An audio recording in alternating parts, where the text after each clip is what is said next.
Le métal précieux, l'or qui gravite depuis le début du mois, autour des 2000 $ l'once, et d'ailleurs qui repassait juste en dessous hier, qui repassait au-dessus aujourd'hui de cette seuil symbolique. Enfin, on navigue autour. Consolidé un petit peu. Ouais, voilà, hier. bonjour Laurent Grassin, David. directeur de la rédaction de Boursorama. 10% de hausse depuis le début de l'année et 25% depuis novembre. Donc voilà, on gravite, on est autour de cette barre des 2000 $ qui n'est pas anodine non plus. Non, et puis surtout qu'on se souvient qu'effectivement, l'or, l'once notamment, était tombé à 1600 $ à l'automne, ce qui était plutôt logique, effet du resserrement monétaire à l'œuvre, donc pas vraiment de grosse Puisque l'or surprise. ne rapporte rien. Voilà, on va y revenir. Mais ce qui est sûr, c'est que sur la seconde partie de l'année, l'or s'est refait une santé et que ça continue depuis le début de 2023. Et il y a un fait intéressant qui a pu alimenter en partie ça, c'est la ruée des banques centrales sur l'or. On n'en a pas forcément tellement parlé, mais quand même, elles ont acquis en 2022 1136 tonnes d'or, c'est du jamais vu depuis 55 ans, David, et c'était 862 tonnes pour le seul second semestre selon le World Gold Council. Raison principale finalement pour les banques, c'était diversifier les réserves et puis aussi avoir finalement une valeur refuge dans un contexte qui reste très incertain. Finalement, David, les banques centrales sont des gens comme vous et moi. Autre quand même fait intéressant. Là aussi, selon les données du World Gold Council, on se rend compte un petit peu plus près de nous que les ETF, vous savez, les fonds indiciels adossés à l'or, enregistrent des entrées nettes sur le mois de mars important, donc on voit bien qu'il y a un véritable mouvement qui se passe à l'achat, entrée boostée, bah oui, ne va pas surprendre les gens par le petit épisode qu'on a eu sur la crise bancaire, l'affaiblissement du dollar et le tassement relatif des rendements obligataires sur le mois de mars. Voilà, on le dit souvent, on l'a souvent répété ici, c'est important, l'or ne rapporte rien, ça on le sait, même il a plutôt tendance à souffrir quand les taux d'intérêt des banques centrales remontent, et on se dit peut-être que là on a une nouvelle illustration du fait que, on a aussi évoqué que les marchés sont persuadés que le cycle monétaire haussier des banques centrales est bientôt terminé. C'est ça, est-ce que finalement la problématique de l'or est si spécifique ou est-ce que c'est tout, on est toujours sur effet secondaire. Sur cet effet secondaire et puis sur ce grand désaccord finalement entre les marchés et les banques centrales. Vous l'avez dit, l'or rapporte rien, donc on le regarde souvent par rapport au taux d'intérêt réel, donc le taux d'intérêt moins l'inflation. Donc on voit bien qu'aujourd'hui, qu'est-ce qu'on pourrait se dire ? Soit effectivement que l'inflation est en train de se calmer, ce qui semblerait se confirmer encore, on va y revenir en première lecture notamment aux États-Unis, ou de se dire finalement que la hausse des taux est désormais derrière nous, enfin est bientôt du passé. Vous en avez discuté avant avec Charles Sanin. On se dit en tout cas que probablement, enfin en tout cas c'est ce que beaucoup attendent en mai, on va peut-être avoir 25 points de base supplémentaires de la Fed, ce qui nous amènerait entre 5 et 5,25 et que derrière finalement on ne sait pas ce qui se passerait et que ça s'arrêterait là. Donc des anticipations en tout cas d'arrêt de la hausse des taux, dans un contexte qui reste quand même celui d'une grande incertitude, avec des marchés d'actions qui sont très hauts et quand même peu de visibilité sur, enfin en tout cas des indicateurs économiques qui sont mitigés. Donc finalement un contexte qui est plutôt, là encore, ou en tout cas ce sentiment que ça va bénéficier à l'or.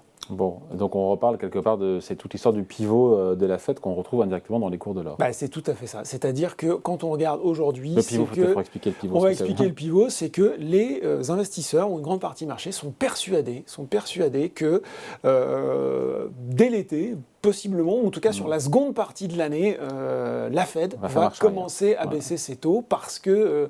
alors, c'est pas la seule chose. On constate aussi quand même, David, que... Bon, il y a toujours la guerre en Ukraine, ça c'est un fait. On reparle quand même beaucoup de Taïwan ces derniers temps. Je ne sais pas si vous avez remarqué, on faisait encore ce week-end ce destroyer américain qui était dans les eaux. Il y a eu des manœuvres militaires de la Chine, il y a eu la visite d'Emmanuel Macron en Chine. Enfin bref... Ça, c'est quand même un contexte de tension géopolitique qui est assez toujours favorable au métal précieux. Et c'est encore une fois cette certitude que oui, les marchés se disent, finalement, alors que pour le moment, le discours des banquiers centraux est assez peu varié, on va avoir une baisse des taux qui s'enclenche notamment aux États-Unis, avant les autres, ce qui explique aussi d'ailleurs une certaine faiblesse du dollar. On n'en a pas parlé parce que l'once d'or, c'est aussi corrélé au dollar. Oui.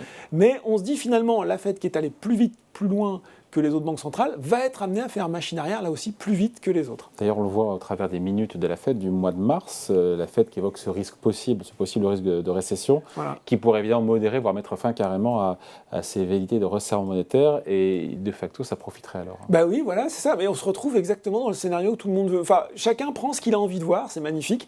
La Fed, quand elle dit ça, elle intègre un scénario de récession modérée. Elle ne dit pas pour autant que ça va entraîner chez elle une baisse des taux. Il n'y a qu'un pas qu'elle ne franchit pas. Voilà, exactement. Mais les gens se disent, ils sont bien gentils à la Fed, mais à chaque fois que l'économie s'est trouvée mal, les marchés ont commencé à attendre et ils sont rentrés. Donc pourquoi finalement ça changerait beaucoup? Pourquoi cette fois ce serait différent? Voilà. Alors pourquoi ce serait différent, David? Je ne sais pas si vous vous souvenez, elle a été beaucoup commentée, cette séance sur les derniers chiffres de l'inflation américaine. Vous savez, le CAC 40 a fait une jolie courbe toute droite. Et après il s'est retourné. Et il s'est retourné. Pourquoi? Parce qu'on se rend compte que quoi? Parce qu'effectivement... Chiffre d'inflation américain. Chiffre d'inflation américain, bah oui, parce que c'est notre boussole, on ne peut pas en sortir.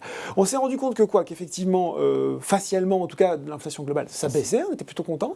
Et puis quand on regarde, la sous-jacente, elle continue à monter. On voit que dans les services, ça reste très élevé. Ouais. Finalement, vous êtes banquier central, vous ne vous dites pas que la partie est gagnée, surtout que pendant 6-7 mois, vous avez expliqué à tout le monde que c'était pas gagné et que vous alliez rester extrêmement vigilant là-dessus.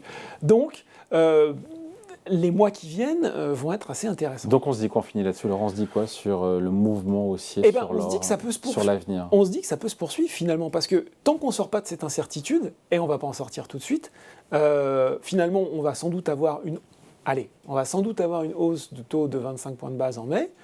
On reste dans notre scénario. On peut se dire que c'est à ce moment-là que la Fed dira « je m'arrête ». On va avoir d'autres données sur la solidité de l'économie américaine. Soit on se rend compte qu'effectivement, il y a une relative dégradation. Et là, beaucoup de gens seront prêts à se dire « ah, ça y est !» et donc finalement, peu importe ce qui se décide, sauf si véritablement les indicateurs économiques décrochent très violemment aux États-Unis, où là, ce sera la quasi-certitude que la Fed sera obligée d'intervenir. Mais on peut rester dans ce contexte de doute, d'incertitude, où chacun va être très content de voir ce qu'il a envie de voir, et finalement un contexte assez favorable à l'once d'or, qui finalement pourrait rester un petit peu sur ces niveaux-là. Il y a certains experts, certains analystes qui le voient autour de reprendre sa barre des 2075 $ l'once, voire même aller vers les 2100, pas forcément beaucoup plus haut, mais pas non plus rechuter en dessous de ce niveau. Voilà, en tout cas, on voulait vous reparler, donc, parce que ça fait un moment qu'on y est autour des 2000, et ça pose quand même beaucoup de questions. Oui, parce qu'on avait parlé aussi de l'or à 1600, en se disant, tiens, est-ce que c'est normal? Et bien là, effectivement, et ce qui est assez fou d'ailleurs, David, dans ce marché, c'est que tout est au plus... 2022, c'était tout baissé en même temps, et là, tout monte en même temps. On a même eu une phase assez surprenante où l'or montait, les obligations montaient. Enfin, on a des choses assez surprenantes. Ça tient pas, à terme, ça ne tient pas, ça. Hein. Tout pas monter de concert, évidemment. Voilà. Décryptage signé Laurent Grassin, directeur de la rédaction de Boursorama. Merci Laurent. Merci David. Salut.